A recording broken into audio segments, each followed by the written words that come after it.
Well, the extent of my here's a TV show I have seen. The extent of my knowledge on trucking basically comes from Outback Truckers. That's a good show. It is a pretty good show. My stepdad is a That- massive fan of it. He's got like all the seasons on Blu-ray. That's always. There's two things I've always wanted to do. I always wanted to go up and drive the ice road, and then I also wanted to come down to Australia and pull one of the big trains, Mhm. just so I could say I did it. It just looks like it would be so cool to pull that much weight. I'm I'm big into that. My truck I drive is it's a 2007 Peterbilt Mhm. 380. It's got a 630 horsepower motor in it with a 18-speed transmission, and that thing it will fly. But it's not anything compared to one of the other guys' truck. There's two other guys that have the same kind of truck I've got. One's putting down 943 horsepower, and the other guy is over 1,000. Jesus. Yeah, I don't know much about cars or trucks, but that sounds like a lot. It is. There's nothing they can't pull. So, how much does your truck pull then? How much do you normally do? I'm typically, depends on what day of the week it is, because I'm what quote unquote a local driver. Mhm.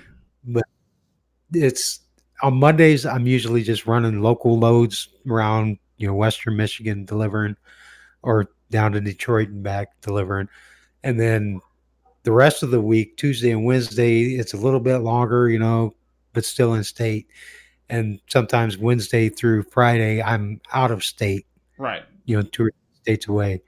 And later in the week, Wednesday through Friday is usually when I'm close to 80,000 pounds, 40 tons. Mhm.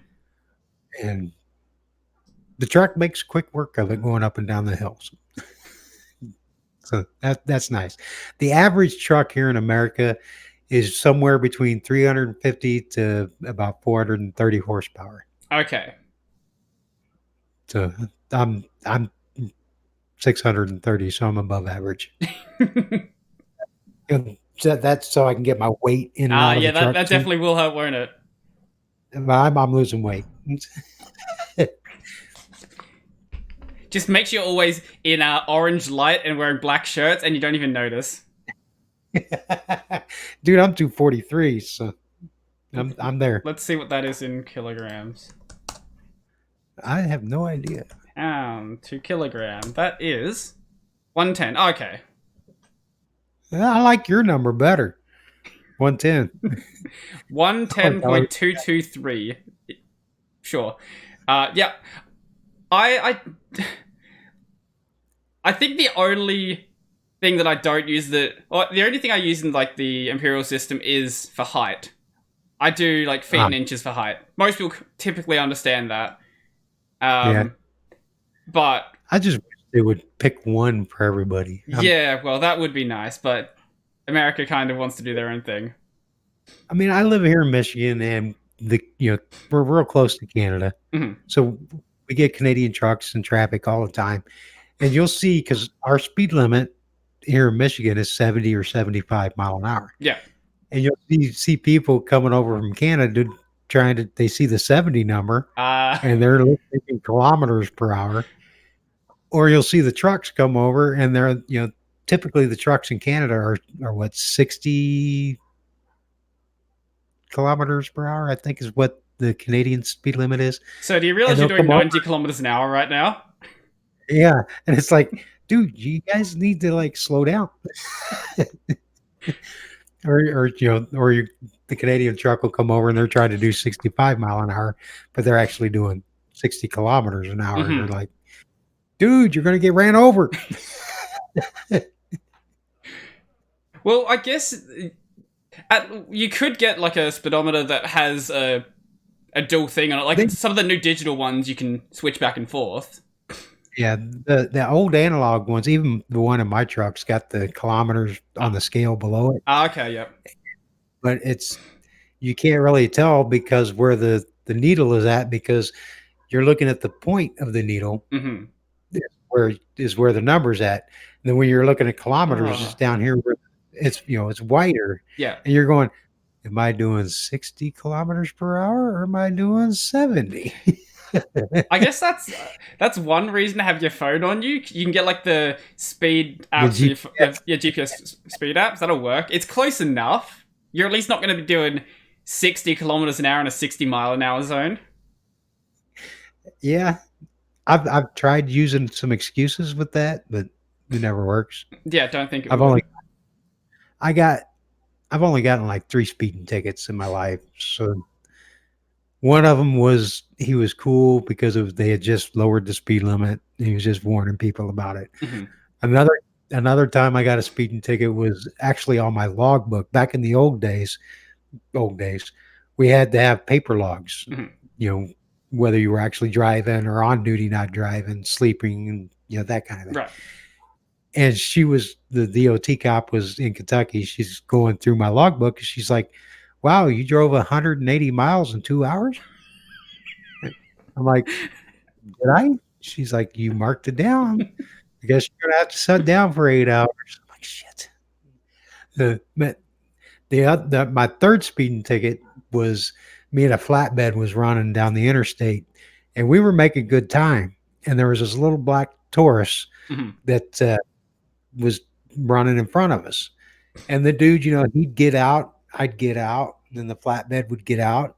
We'd pass everybody, and then he'd move over. We'd all move over. We'd come up on some more traffic. We'd move over and let him out. Boom, boom, boom. It was just awesome for a good half hour, 45 Hmm. minutes. We were hauling ass close to 80 mile an hour.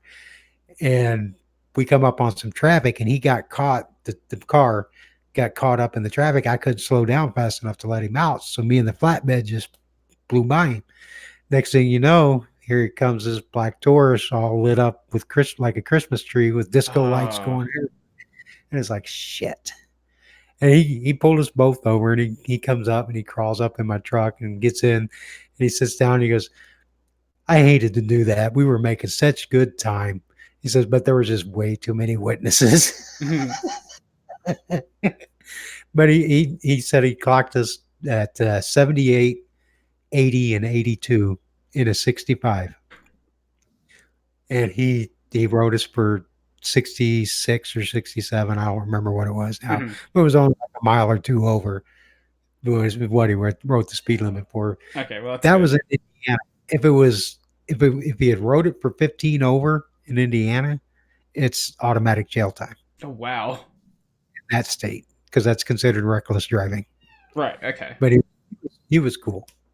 And then he proceeded to tell me about how he busted one driver for 120 in a 65 one night, like 2 o'clock in the morning.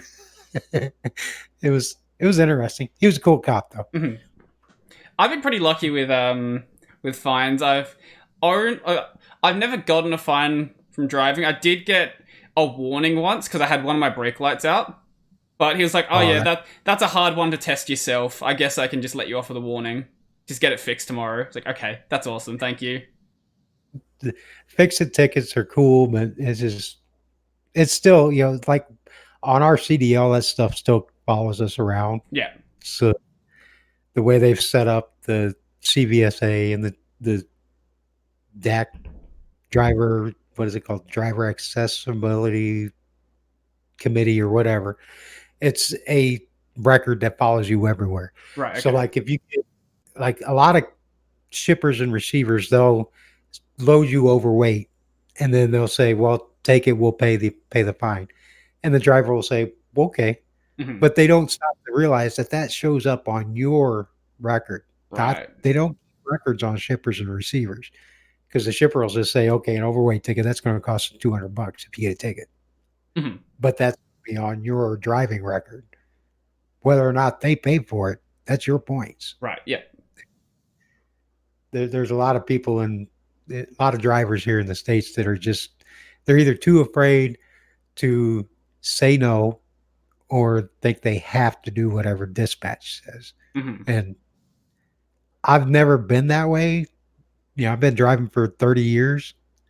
So a long time ago, I figured out that I'm the one that controls the truck going down the road. And until they have self-driving trucks and my dispatcher can do it from the computer in the office, We're I'm still a the little one bit that away says away from that one. So, exactly.